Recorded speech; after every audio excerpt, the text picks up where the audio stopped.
Oh damn, it's summer already? I guess we better catch up with some top 10s, starting with my spring 2024 top 10 comics on a $50 budget list. Let's get into it. We're hopping right into the list with an early appearance from the most dangerous rabbit to ever show up in the funny books, Usagi Yojimbo, and Critters #1.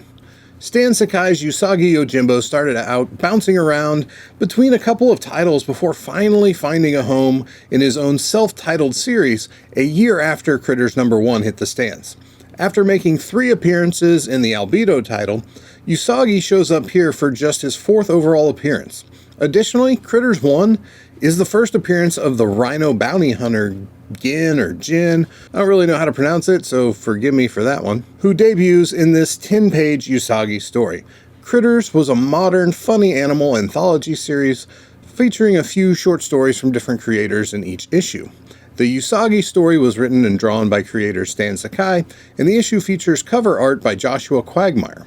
Recent sales for Critters 1 have been a little bit all over the place, but higher-end raw sales have been in the neighborhood of $35 to $40. Agatha Harkness may not be a household name, but the MCU's nosy neighbor will get her moment in the spotlight later this fall when Agatha All Along debuts on Disney+.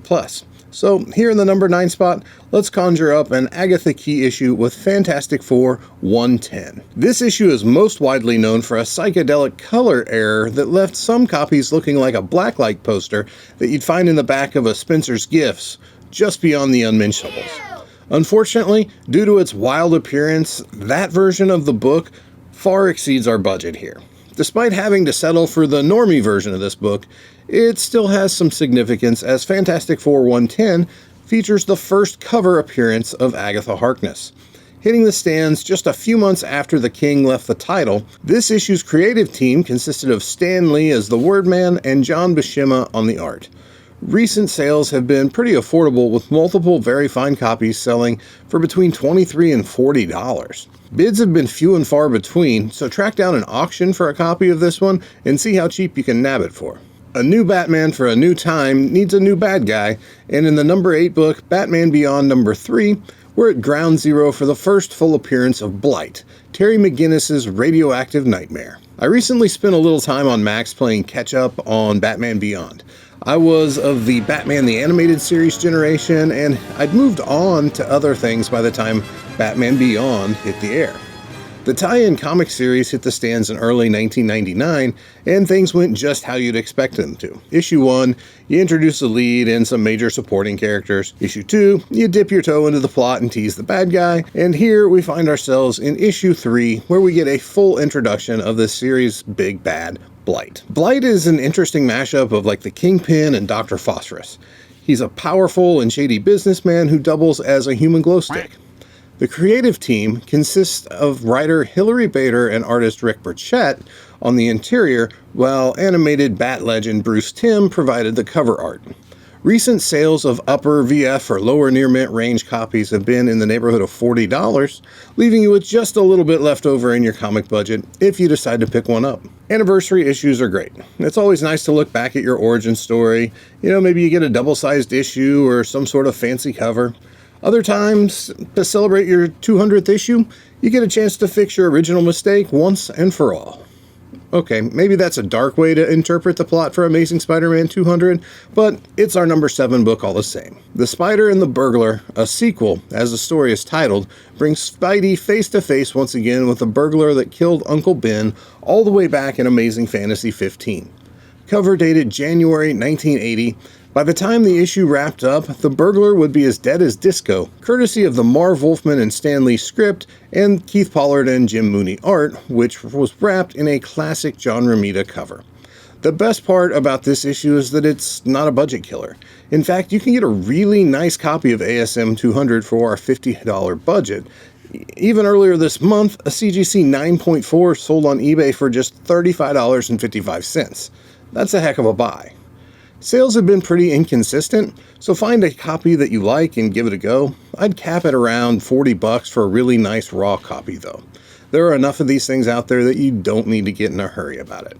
Living here in Missouri, we experience both hot and humid summers along with frigid and slick winters. Unfortunately for fans of the cooler weather like myself, we're creeping into the dog days of summer.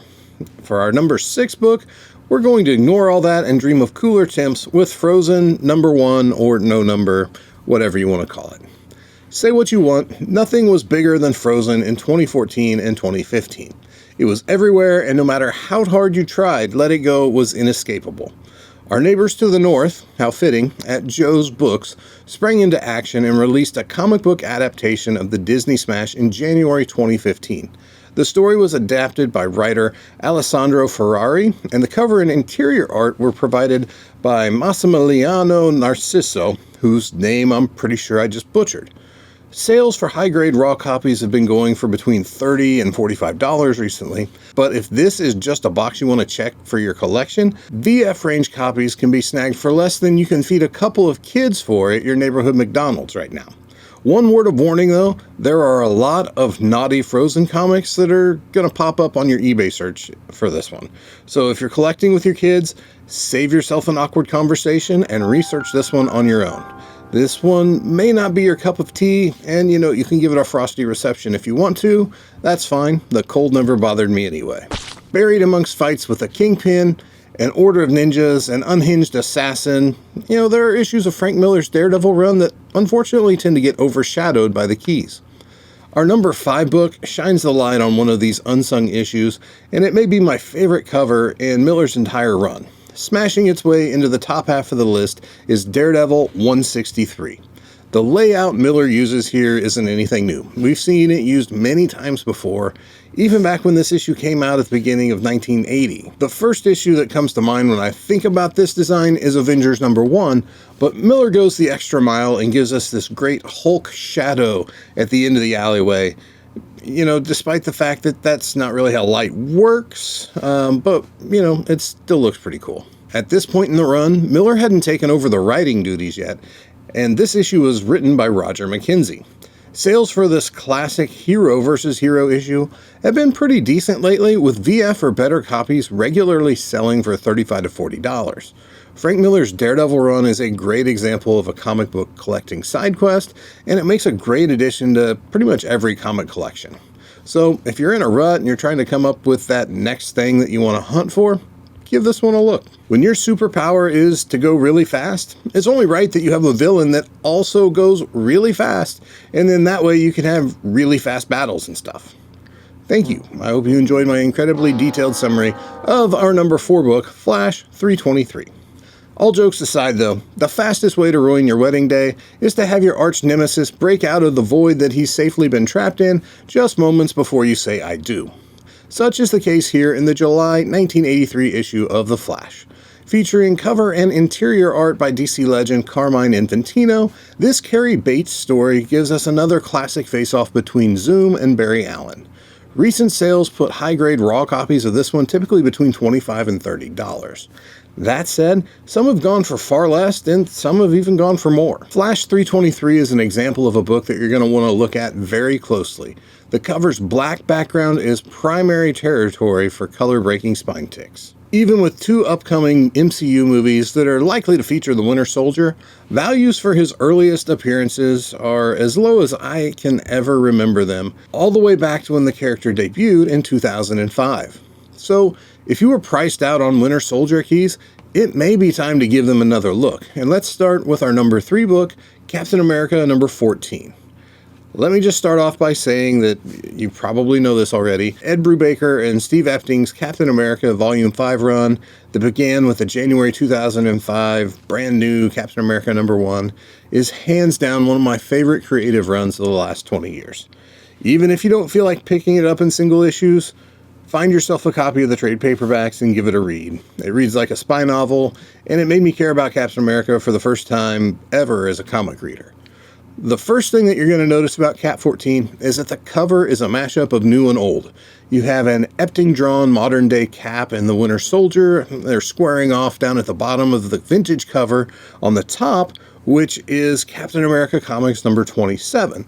This is another personal favorite of mine. It was drawn for the June 1943 issue by Golden Age master Alex Schomburg. All sorts of exciting things happen in this particular issue. Most notably of those is that Captain America uses a cosmic cube to restore the Winter Soldier's memory, which was a little bit jarring for Bucky, and understandably so. Additionally, Winter Soldier and Falcon meet for the very first time in this issue, which also gave us the origin story of how Cap's long-lost Golden Age sidekick became a deadly assassin for the Soviets. I could go on about this issue and the rest of this run for days, but I'll wrap it up with some good news for your wallet. This book used to demand $50 to $60 prices on the regular, but recent sales have it down in the $30 to $35 range for high-grade copies. I don't know that this one has been that cheap since it first hit the shelves at our local LCSs. Number 1 issues are great, but it's only right to go with a number 2 issue for our number 2 book. So our runner-up book is Hellboy: Seed of Destruction number 2.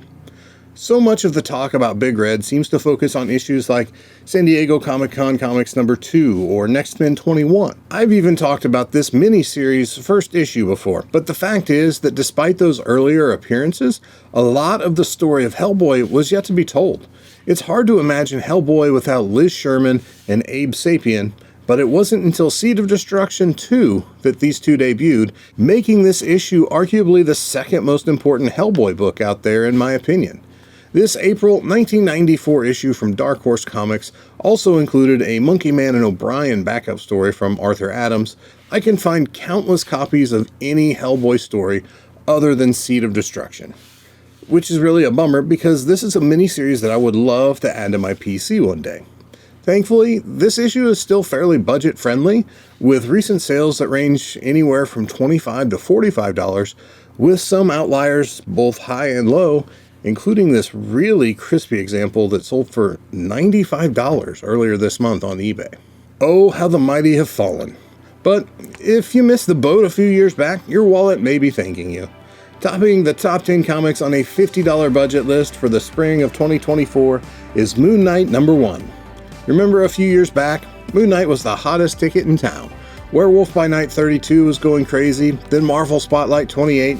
The next book that took off was November 1980's Moon Knight number 1, and it didn't stop there. All of these books kept climbing, and as they priced collectors out, another issue would become the new flavor of the week. But then, March 30th, 2022 came, and the Disney Plus Moon Knight show debuted. For 6 weeks, we watched and we waited for more than just a few moments of Moon Knight action in the show that carried his name. Sadly, we were left wanting, and the Moon Knight hype train, it's yet to recover. Now, the same Moon Knight number 1 that was bringing $100 to $150 on the open market at its peak cannot even break the $50 mark for a readily available high-grade raw copy.